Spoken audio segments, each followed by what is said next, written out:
In previous video, we have seen the statement of Biot-Savart law, and we have seen the expressions of Biot-Savart law in scalar form and vector form. We have also seen the expressions for Biot-Savart law, that is how to apply Biot-Savart law for straight line conductor and for conductor in the form of sheet of current, conductor in the form of volume current. Now in this video we'll find out the expressions for magnetic field intensity due to infinite long and finite straight conductors. Let us proceed. This is the basic statement of Biot-Savart law, that is the magnetic field intensity at point P because of a differential current element IDL. So this expression we have seen in the previous video, where if I consider this as point 1, this as point 2, and if I join these points 1 and 2, this is nothing but vector R12, and AR12, it is the unit vector along this vector R12. So based on this, this is the expression for differential magnetic field intensity because of a differential current element IDL at point P. Last time we have discussed that the differential current element practically does not exist, or it is just a theoretical concept. It cannot be verified practically. So practically we will have some conductors, maybe finite conductor or infinite length conductor of different shapes. So in that case, we'll have to find out the total magnetic field intensity H by taking the integral of this dH on the given conductor. So we will study different types of expressions for magnetic field intensity because of an infinite long straight conductor, magnetic field intensity because of a straight conductor of finite length. And next two cases we will study about the magnetic field intensity at the center of a circular conductor and the magnetic field intensity at the axis of a circular conductor. So in this video we will discuss about these first two cases, and this next two cases related to circular conductor will be discussed in the next video. So first we'll start about the magnetic field intensity because of infinitely long straight conductor. Now let us assume there is an infinitely long straight conductor located along z-axis, and somewhere on y-axis I consider one point P. So this point P we call it as point 2, and point 1 on z-axis we consider as a differential current element IDL. So the differential current element, we assume it is located at point 1, and I want to find out the magnetic field intensity at point 2. So we will start with the basic expression for Biot-Savart law, which gives us the differential magnetic field intensity at point P because of a differential current element IDL. So it is nothing but IDL cross AR12, where AR12, this is the unit vector in the direction of vector R12 divided by 4 pi R12 square, where this R12, it is the magnitude of vector R12. As we discussed earlier, we will get the total magnetic field intensity at point P by carrying out the integration of this dH over the length of the conductor from minus infinity to infinity. Now dl, in this case, it is the differential length in z direction. So this dl we can write it as dz az. So the differential current element IDL, it becomes IDZ AZ. So this will substitute here and carry out integration of dh over the length minus infinity to infinity. Now before that, we will need vector AR12, that is a unit vector in the direction of R12. So let us find out vector R12 first. So vector R12, this is point 1, this is point 2, that is point P, and the line joining this is vector R12. This is origin here, and this vector R12, it is addition of this two vector from point 1 to origin plus point origin to point 2.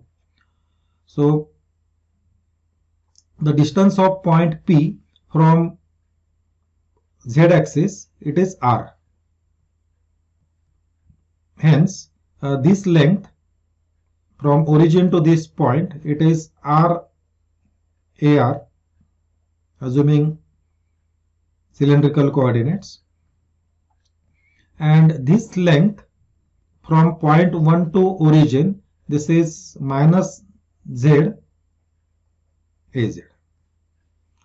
So vector R12 now becomes addition of these two vectors, that is minus z az plus r AR.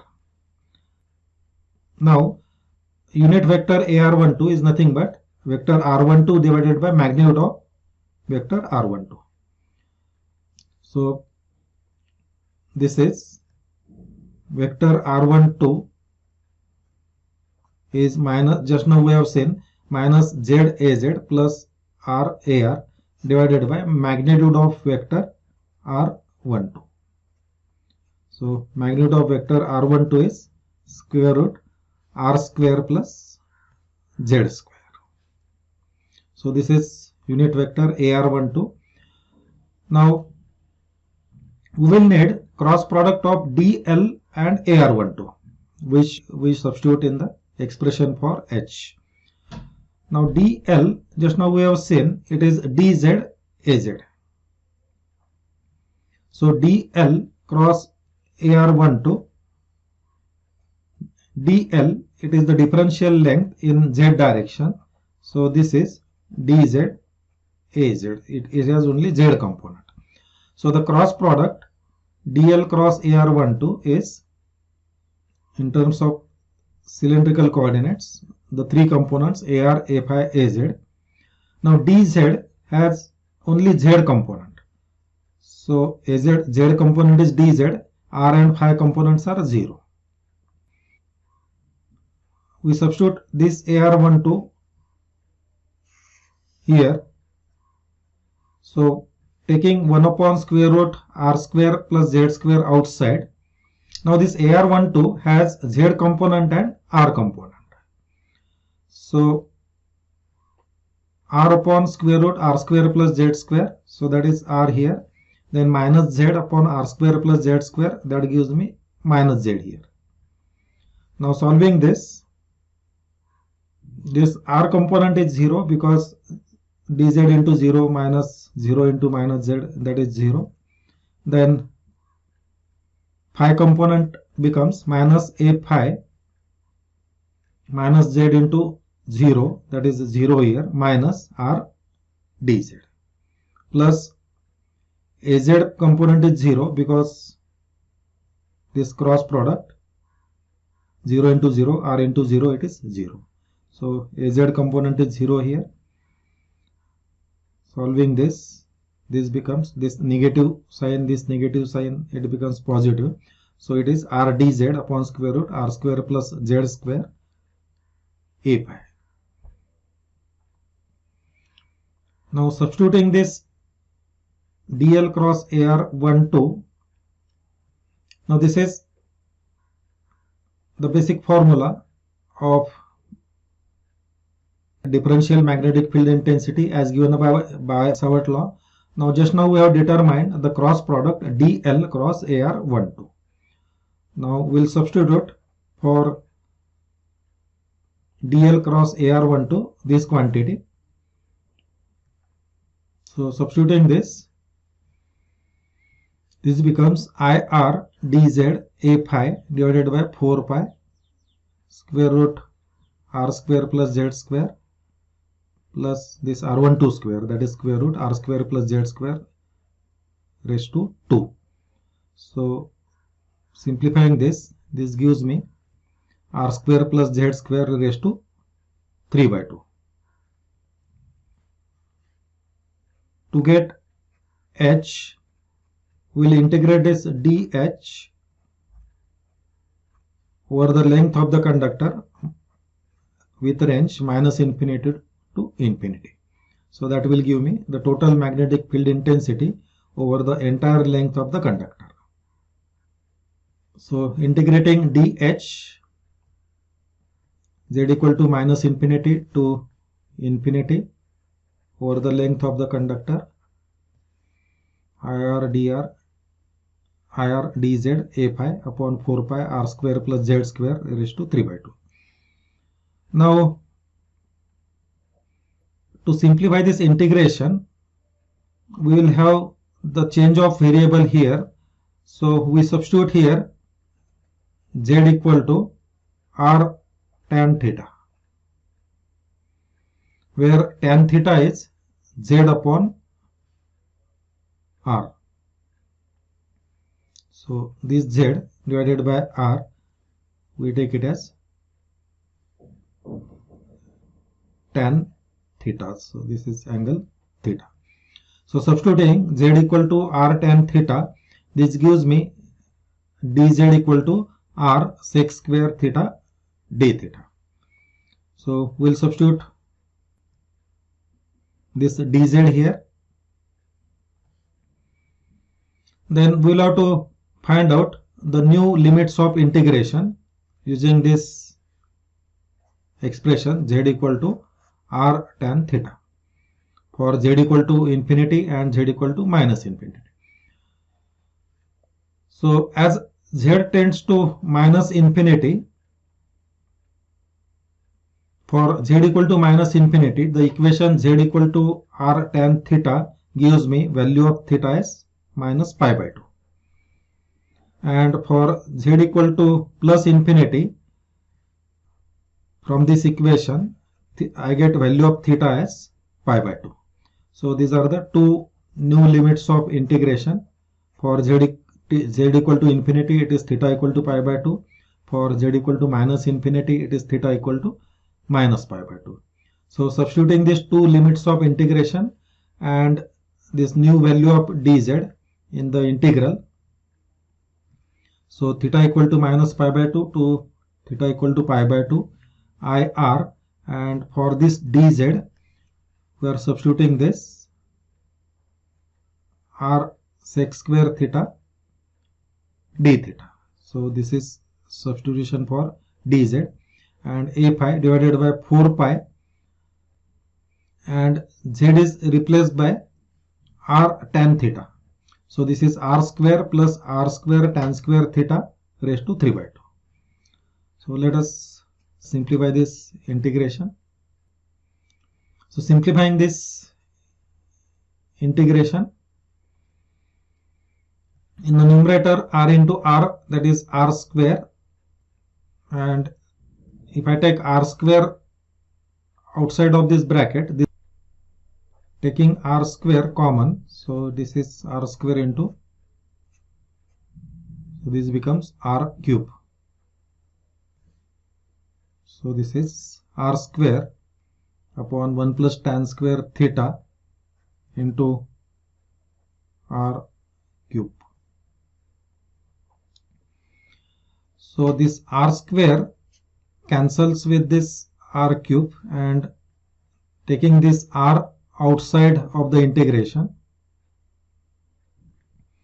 Now this becomes sec square theta divided by, now 1 plus tan square theta we substitute as sec square theta. So this is sec square theta upon sec square theta raised to 3 by 2. So sec square theta raised to 3 by 2, this gives me sec theta here. So this is 1 upon sec theta d theta a phi, which is 1 upon sec theta is cos theta. So this becomes I upon 4 pi r, theta equal to minus pi by 2 to theta equal to pi by 2 cos theta d theta a phi. So carrying out integration of cos theta, that is the sin theta, limits minus pi by 2 to plus pi by 2. Solving this, sin pi by 2 minus sin minus pi by 2, it is 1 minus 1 a phi. So 1 minus 1, this is 2 upon 4 pi r. So 2 upon 2, it becomes 2. So final expression is H equal to I upon 2 pi r ampere per meter. So this is the magnetic field intensity because of an infinitely long straight conductor located along z-axis, that is I upon 2 pi r a phi, which is in cylindrical coordinates. The answer is in cylindrical coordinates. Now we know the relationship between B and H as B equal to mu H, Weber per meter square. So from this we can write the expression for B as mu into H, that is I upon 2 pi r a phi. This is the expression for magnetic flux density because of infinitely long straight conductor. Now let us consider a straight conductor of finite length. So we assume a straight conductor located along z-axis having a finite length between z equal to z1 and z equal to z2. Now we want to find out magnetic field intensity at point P, that is point 2. And we consider some differential length dl here, and that we consider as point 1. Now if I join this differential length dl at point P, this gives me angle alpha. If I join point 1 with point P, so the angle made by this line with y-axis, that is angle alpha 1. So this is angle alpha 1. The angle made by this line z2 to point 2 with y-axis, it is angle alpha 2. Now the formula for magnetic field intensity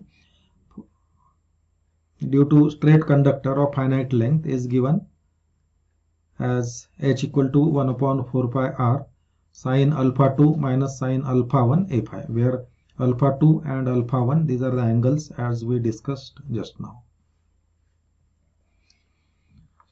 Now to clear these concepts, we will solve some numericals. So here find the incremental field strength at point P2 due to the current element of 2 pi Az ampere meter at point P1. The coordinates of P1 and P2 are 4, 0, 0 and 0, 3, 0 respectively. So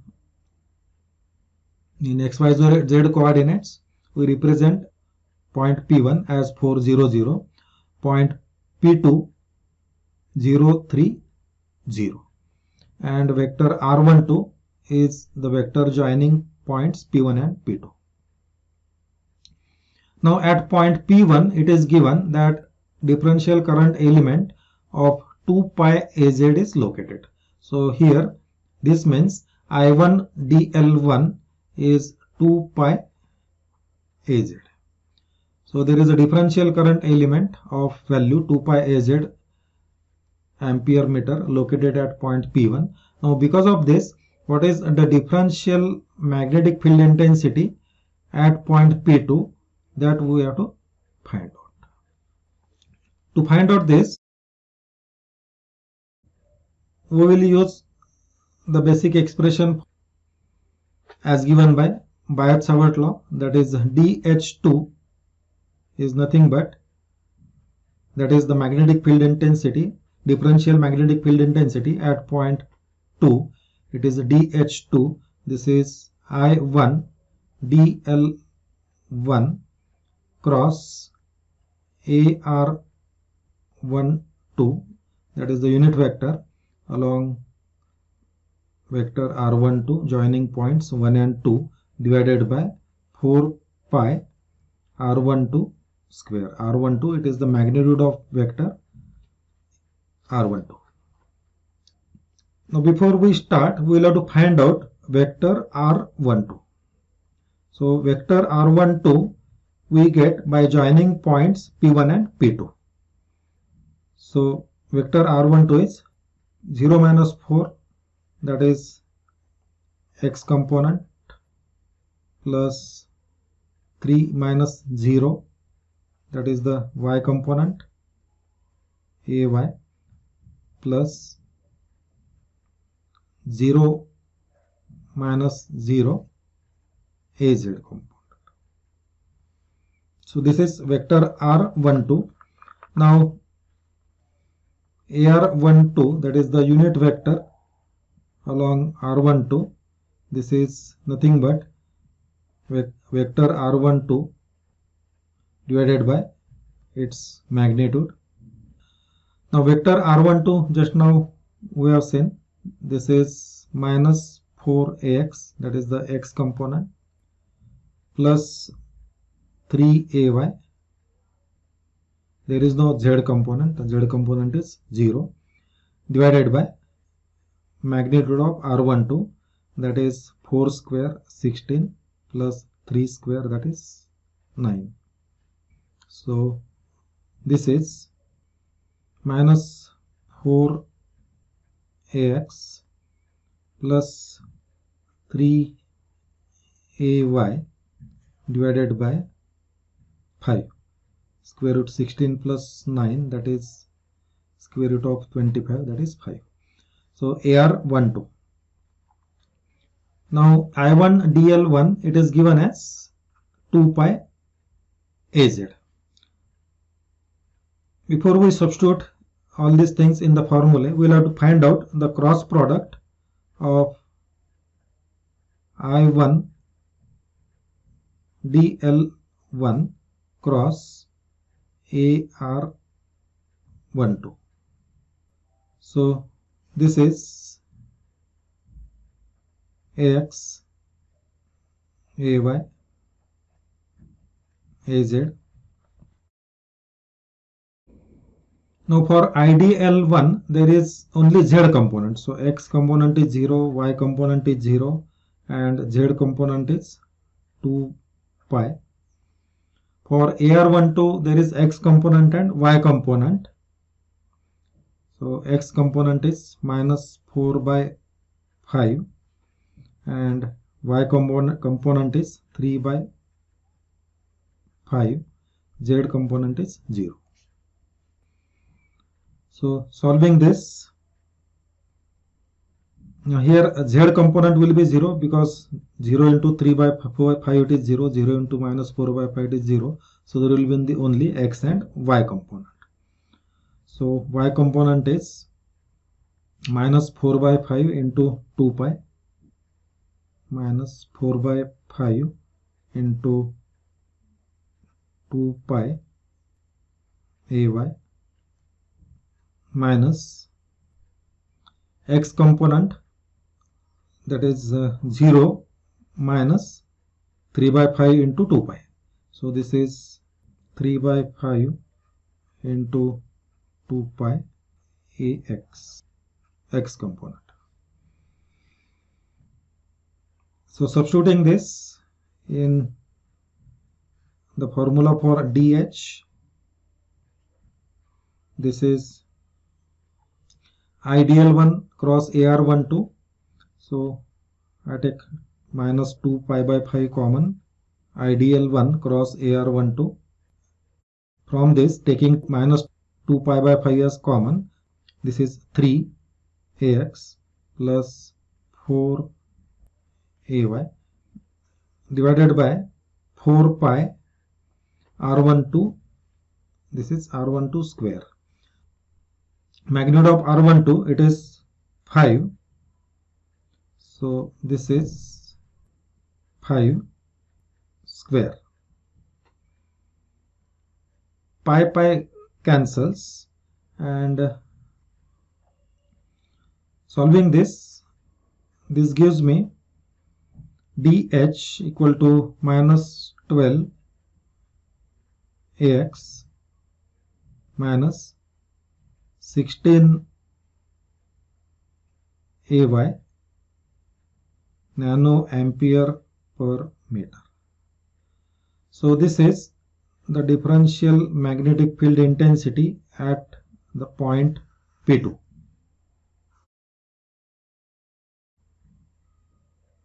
Let us solve one more problem.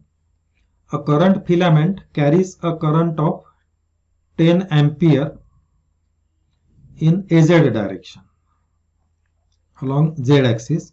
Find the magnetic field intensity H at point P given by coordinates 1, 2, 3 due to this filament if it extends from Z equal to minus infinity to infinity. Second case B, Z equal to 0 to 5 meter. Case C, Z equal to 5 to infinity. Express answers in Cartesian coordinates. So it is given that there is a current filament with current 10 amperes along AZ direction. Now in case A, it is an example of minus infinity to infinity. That means the infinite length conductor. Case B, it is the example of finite length conductor. Now in case C, Z varies from 5 to infinity. So here also we will have to use the formula for infinite length conductor. So let us proceed.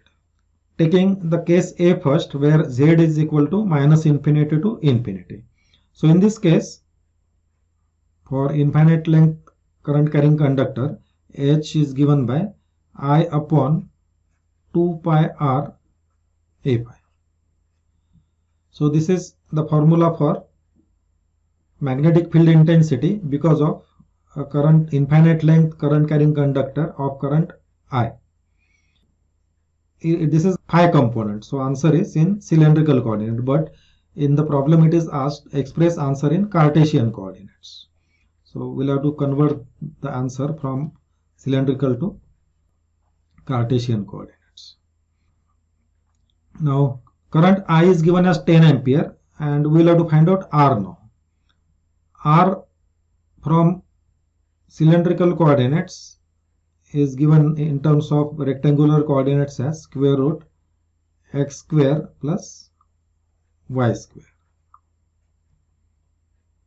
For point P, x is equal to 1, so this is 1 square plus y is 2. So this is 2 square, that is 4, square root of 5. So R is root 5 meter. So substituting this in the formula for H, this becomes H equal to I is equal to 10. So this is 10 divided by 2 pi root 5 A pi. So this becomes 0.7117 A pi ampere per meter. Now this answer, it is in cylindrical coordinates. but it is mentioned that express the answers in Cartesian coordinates. Now here z component is 0, so we'll have to find out only x and y component, because z component cannot exist here because of the symmetry, it cancels out. Now the x component of h, this is nothing but taking dot product of h with ax, so that will give me x component of h. So this is 0.7117 a pi dot ax, and this is equal to minus 0.7117 sin pi, because a pi dot ax, it is minus sin pi, so this is minus 0.7117 sin pi. Similarly, hy, y component is h dot ay, so 0.7117 a pi, that is hy dot ay. Now a pi dot ay, it is cos pi, so this is 0.7117 cos pi. Here phi is tan inverse y upon x, that is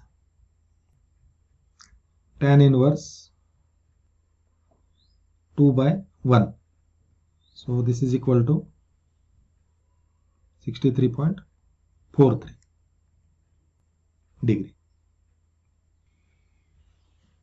So substituting this value of phi for hx and hy, so this gives me hx equal to minus 0.7117 sin pi. This comes out to be minus 0.6365. Similarly, hy is substituting value of phi here, this comes out to be 0.3183.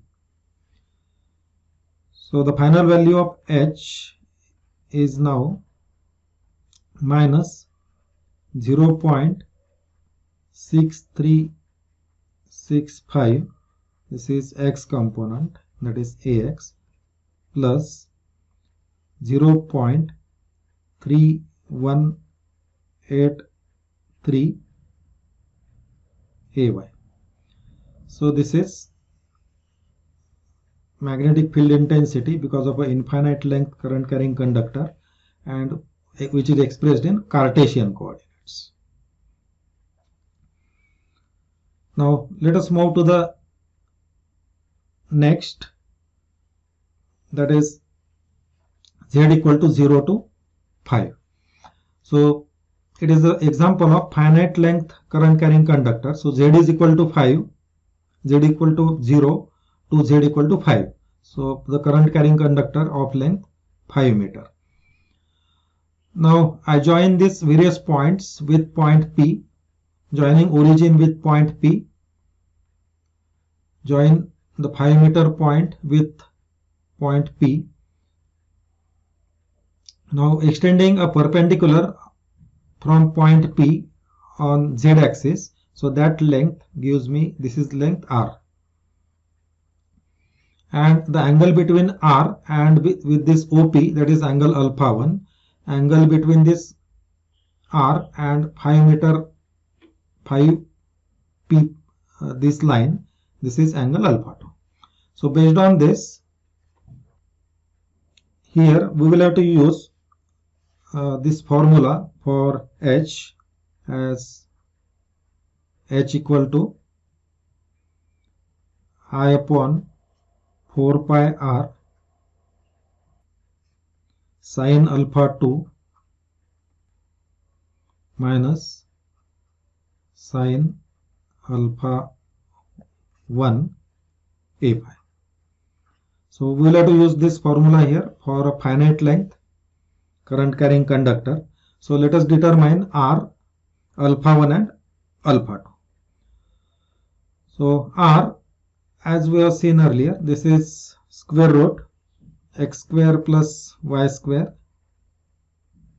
x square plus y square, and this is nothing but square root 1 plus 4, or it is root 5 meter.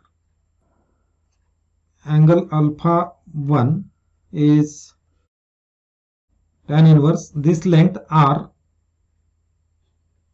divided by OP. So that is tan inverse 3 divided by root 5, and this comes out to be 53.3 degree. Now as this negative end of this conductor is below point P, so because of this we will have to consider this angle alpha 1 as negative. So this we will take it as minus 53.3 degree. And angle alpha 2 is tan inverse 2. This length between 3 to 5, it is 2. So this is tan inverse 2 divided by r, that is root 5. And this is 41.81 degree. Now substituting all these values in the expression for h, this gives me h equal to I upon 4 pi r. Now I is equal to 10, so we substitute I equal to 10 here. So this is 10 upon 4 pi r. R is equal to root 5, so this is 4 pi into root 5 sin alpha 2, so this is sin 41.81 degree minus sin minus 53.3 degree. So this is sin minus 53.3. Solving this, we get h as 0.5225 a pi. So this is the magnetic field intensity as given by this formula, but which is in cylindrical coordinates. Now to express the answer in Cartesian coordinates, we will have to find out its x component and y component. Z component does not exist because it cancels out because of the symmetry conditions. So hx is nothing but h dot ax. So carrying out the dot product between h, that is 0.5225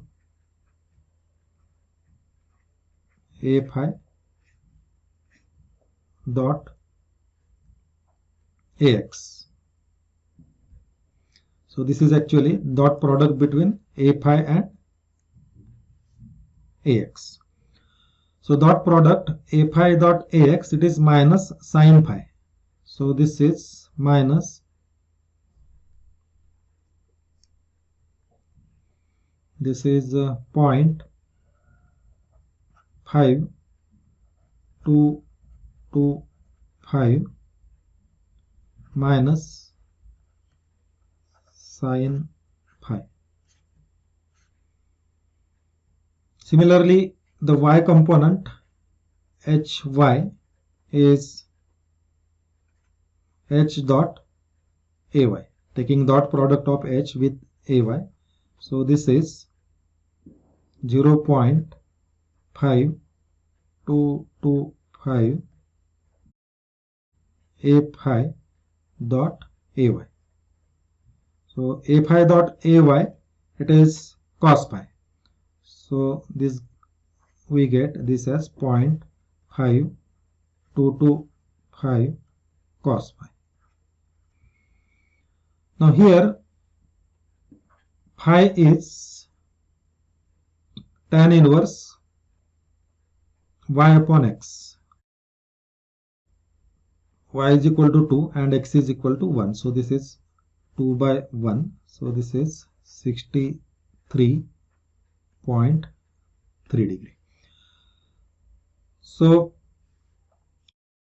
substituting value of phi here in the sin phi and cos phi and solving this gives me x component and y component of h. So finally h is, the x component is 0.5225 minus sin phi. This comes out to be minus 4673 ax plus 0.2337 ay. So this is 0.5225 cos phi. So this is the final expression for h in Cartesian coordinates because of a finite length conductor of length between 0 to 5 meter. This is case C, where the conductor extends from z equal to phi to infinity. Now here we'll have to use the formula for finite length conductor. So the same formula what we used in case B we will have to use here. So where h is equal to I upon 2 pi r sin alpha 2 minus sin alpha 1 a phi. Now r here, it is similar to case B, that is r equal to square root 1 plus 4, that is equal to root 5. The conductor extends from phi to infinity. So I draw a perpendicular from point P on z axis, and that is this 3 meter point. So length r is root 1 plus 4 equal to root 5. So alpha 1 is this length. So this length is 2. So this is tan inverse 2 by root 5. This is 41.81 degree. And alpha 2, it is this length, which is infinity, divided by r. So this is tan inverse infinity upon r, which is nothing but angle 90 degree. Now substituting these values of alpha 1, alpha 2 and r here in this expression, so this gives me h equal to 0.1186 phi a phi. So this is the answer in cylindrical coordinates. Now similar to case B, we can find out the x component and y component by carrying out dot product between h and ax. So I get x component, and the carrying out the product Hy is the dot product between H and Ay. So this will give me X component and Y component. So this is the X component. This is 0.1186 A phi dot AX. Now A phi dot AX, it is minus sin phi. So this is minus 0.1186 sin pi. Similarly, this is 0.1186 A phi dot AY, and the dot product A phi dot AY is cos pi. So this is 0.1186 cos pi. Now phi is tan inverse y upon x, that is tan inverse y is 2 and x is 1, so tan inverse 2 upon 1, this is 63.43 degree. So substituting this, the value of phi in above expressions, this gives H with x component as minus 0.106 AX plus 0.053 AY ampere per meter. So this is the magnetic field intensity because of a conductor extending over the length of Z equal to phi to infinity. So this was about Biot-Savart law as applied to straight conductors. In the next video, we will see how to apply Biot-Savart law for circular conductors.